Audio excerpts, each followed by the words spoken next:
আসসালামু আলাইকুম। ইন্না লিল্লাহ। বিএনপির চেয়ারপারসন বেগম খালেদা জিয়া তিনি শেষ নিঃশ্বাস ত্যাগ করেছেন। মঙ্গলবার সকাল ৯টায় দলের পক্ষ থেকে খালেদা জিয়ার মৃত্যুর খবর আনুষ্ঠানিকভাবে জানানো হয়। বিএনপি চেয়ারপারসন খালেদা জিয়ার জানাজা আগামীকাল বুধবার হতে পারে বলে বিবিসি বাংলাকে জানিয়েছে বিএনপির স্থায়ী কমিটির সদস্য সালাউদ্দিন আহমেদ। আসলে খুবই দুঃখের সাথেই বলতে হয়, কারণ সবাইকেই সেই জায়গাতেই চলে যেতে হবে।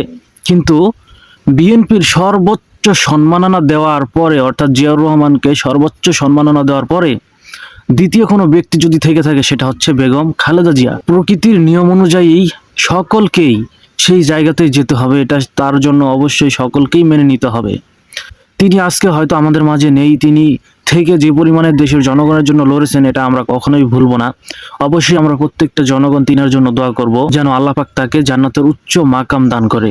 এই বাংলাদেশের সাবেক প্রধানমন্ত্রী ও বিএনপির চেয়ারপারসন খালেদা জিয়া ৮০ বছর বয়সে মারা গেলেন এবং বুধবার ঢাকায় মানিক মিয়া অ্যাভিনিউতে জানাজা শেষে সংসদ ভবন এলাকার পাশে অবস্থিত জিয়া উদ্যান তার স্বামী ও বাংলাদেশ প্রয়াত রাষ্ট্রপতি জিয়াউর রহমানের কবরের পাশে খালেদা জিয়াকে দাফন করা হতে পারে বলে জানা গিয়েছে।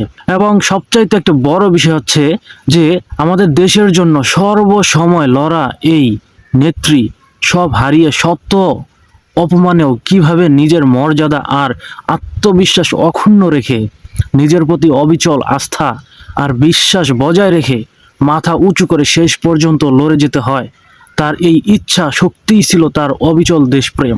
আর এখানেই বেগম খালেদা জিয়ার জয়, যা তাকে আজ অন্য সবার থেকে এক অনন্য সাধারণ মহিমায় মর্যাদার আসন দিয়েছে। গত শতাব্দীর ৯০ দশকের সূচনা লগ্নে সে সময় দেশে আর দুনিয়া জুড়ে রাজনৈতিক উত্থান পতনের এক টালমাটাল সময়ে ক্ষমতায় আসেন তিনি, এবং দীর্ঘ রাজনৈতিক যাত্রায় তিনি এক অনুকরণীয় দৃষ্টান্ত স্থাপন করে গেছেন। তা হচ্ছে তার অদম্য মনোবল আর সর্বোপরি ভদ্রতার শিষ্টাচার, যা রাজনীতিতে খুবই বিরল।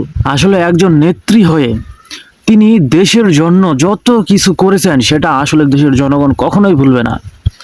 এবং তিনি যে দেশের জন্য সর্বদাই লড়েছেন, যত ত্যাগ স্বীকার করে তিনি দেশে থেকে দেশের জনগণের জন্য সর্বদাই লড়ে গিয়েছেন, এটা আমরা সকলেই দেখেছি।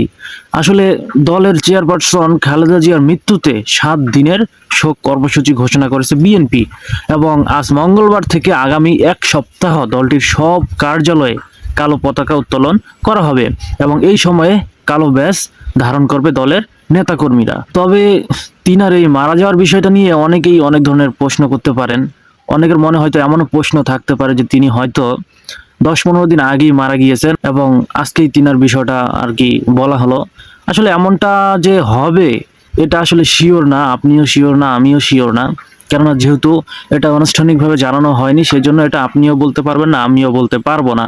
তবে যেটাই হোক, সর্বোপরি আমি একটা কথাই বলবো যে বিএনপির চেয়ারপারসন খালেদা জিয়া শুধু যে বিএনপির নেত্রী ছিলেন তা না, তিনি আসলে দেশের সকলের নেত্রী। কেন?